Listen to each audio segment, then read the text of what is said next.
नमस्कार दोस्तों, स्वागत है आप सभी का मेरे चैनल आध्यात्मविद रश्मि में। इंदिरा एकादशी की आपको हार्दिक बधाइयाँ। इसे पितृपक्ष की एकादशी भी कहा जाता है। आइए इंदिरा एकादशी की कथा का श्रवण करते हैं। युधिष्ठिर बोले, हे मधुसूदन, अश्विन कृष्ण पक्ष की एकादशी का क्या नाम है? यह कृपा करके मुझसे कहिए। श्री कृष्ण जी बोले, अश्विन के कृष्ण पक्ष में इंदिरा नाम की एकादशी होती है, जो कि अधोगति को प्राप्त हुए पितरों को गति देने वाली है। हे राजन, सावधान होकर सुनो। पहले सतयुग में शत्रुओं को दबाने वाला इंद्रसेन राजा था। वह महिष्मतिपुरी में धर्म से प्रजा की रक्षा करता हुआ राज करता था। वह पुत्र पौत्र और अन्य धन से युक्त होकर भगवान का परम भक्त था। एक दिन राजा सुख से सभा में बैठा था। बुद्धिमान नारद मुनि आए। उनको आए हुए देखकर राजा हाथ जोड़कर खड़ा हो गया और आसन पर बैठाया। मुनि राजा से बोले कि हे राजेंद्र, तुम्हारे सातों अंग प्रसन्न तो हैं। नारद जी का वचन सुनकर राजा बोला, हे मुनि श्रेष्ठ, आपकी कृपा से सभी जगह कुशल है। आपके दर्शन से मेरी सब यज्ञ की क्रिया सफल हो गई। हे विप्रशे, आप कृपा करके अपने आने का कारण कहिए। यह सुनकर नारद जी बोले, हे नृपोत्तम, मैं ब्रह्मलोक से यमलोक में गया। यमराज ने भक्ति से मेरा पूजन किया। सुंदर आसन पर बैठकर धर्मात्मा सत्यवादी यमराज की मैंने प्रशंसा की। बहुत पुण्य करने वाले तुम्हारे पिता व्रत में विघ्न पड़ने के कारण यमराज की सभा में रहते हैं। हे ज्ञानेश्वर, उन्होंने जो संदेशा कहा है उसको तुमसे कहता हूँ।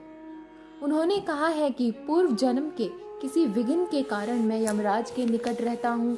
हे पुत्र, इंदिरा के व्रत का पुण्य देकर मुझे स्वर्ग को भेजो। हे राजन, पिता को स्वर्ग भेजने के लिए इंदिरा एकादशी का व्रत करो। उस व्रत के प्रभाव से तुम्हारे पिता स्वर्ग को चले जाएंगे। राजा बोला, हे भगवान, कृपा करके इंदिरा एकादशी का व्रत कहो। किस विधि से, किस पक्ष में, किस तिथि में यह व्रत करना चाहिए? नारद जी बोले, हे राजन, मैं इस व्रत की विधि आपसे कहता हूँ। अश्विन कृष्ण पक्ष की दशमी को प्रातःकाल स्नान करें। पितरों को प्रसन्न करने के लिए श्रद्धा पूर्वक श्राद्ध करें। एक बार भोजन करके रात में भूमि पर ही शयन करें।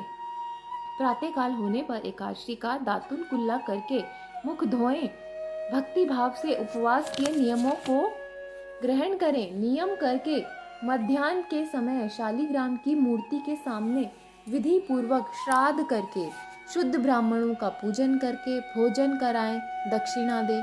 पितरों के श्राद्ध करने से जो अन्न बचा है उसको सूंघ कर गौ माता को दे दें। भगवान का गंध, पुष्प आदि से पूजन करें। रात्रि में भगवान के समीप जागरण करें।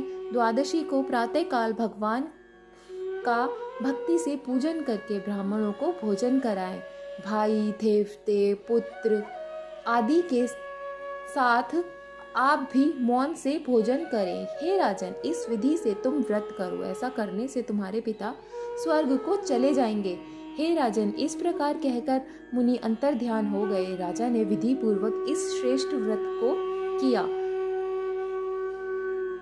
उसके पिता गरुड़ पर बैठकर स्वर्ग को चले गए। इंद्रसेन राजा भी निष्कंटक राज करके गद्दी पर पुत्र को स्थापित करके स्वर्ग लोक को चले गए। ये इंदिरा एकादशी के व्रत का महात्म्य मैंने तुमसे कहा है।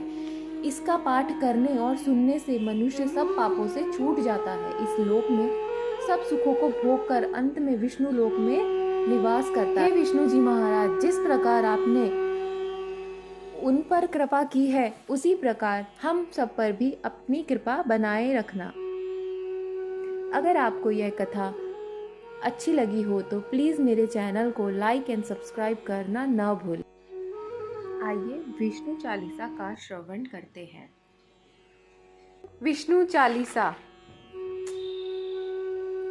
विष्णु सुनिए विनय सेवक की चितलाए, कीरत कुछ वर्णन करूं, दीजे ज्ञान बताए। नमो विष्णु भगवान खरारी, कष्ट नशावन अखिल बिहारी। प्रबल जगत में शक्ति तुम्हारी, त्रिभुवन फैल रही उजियारी।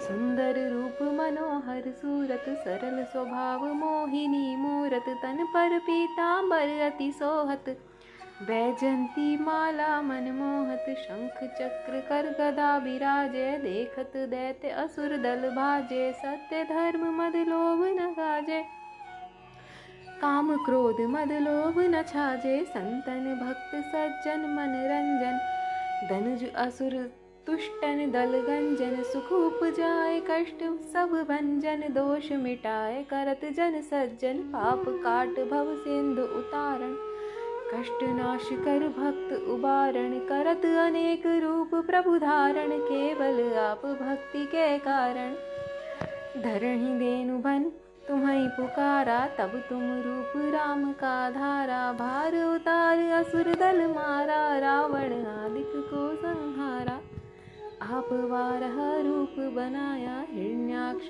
को मार गिराया धर्म तस्य तन सिंधु बनाया 14 रत्नन को निकलाया अमिलख असुर द्वंद्व मचाया रूप मोहिनी आप दिखाया देवन को अमृत पान कराया असुरन को छवि से बहलाया कर कूर्म रूप धर सिंधु मछाया मंद्रांचल गिरि तुरत उठाया शंकर का तुम फंद छुड़ाया भस्मासुर को रूप दिखाया वेदन को जब असुर डुबाया कर प्रबंध उनने ढूंढवाया मोहित बन कर खल ही नचाया उस ही कर से भस्म कराया असुर जलधर अति बलधाई शंकर ने उनकी लड़ाई हार पार शिव सकल बनाई कीन सती से छल धल घाई सुमिरन कौन तुम्हें शिवरानी कर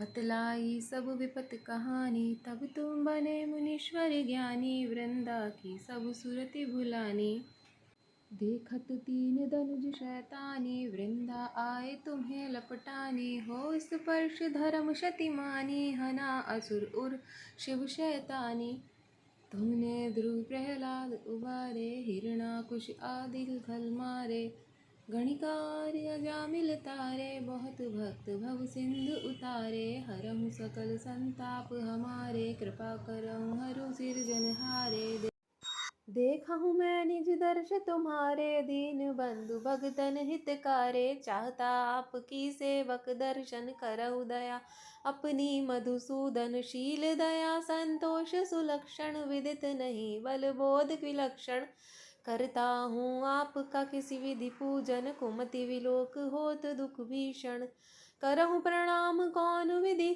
सुमिरन कौन भांति मैं करहु समर्पण तुरमुनि करत सदा सेवकाई हर्षित रहत परम गति पाई दीन दुखीन पर सदा सहाई निज जन जान लेव अपनाई पाप दोष संताप नशाओ भव बंधन से मुक्त कराओ सुत संपत्ति दे सुख उपजाओ निज चरणन का दास बनाओ निगम सदा ये विनय सुनावे पढ़े सुने सो जान सो पावे।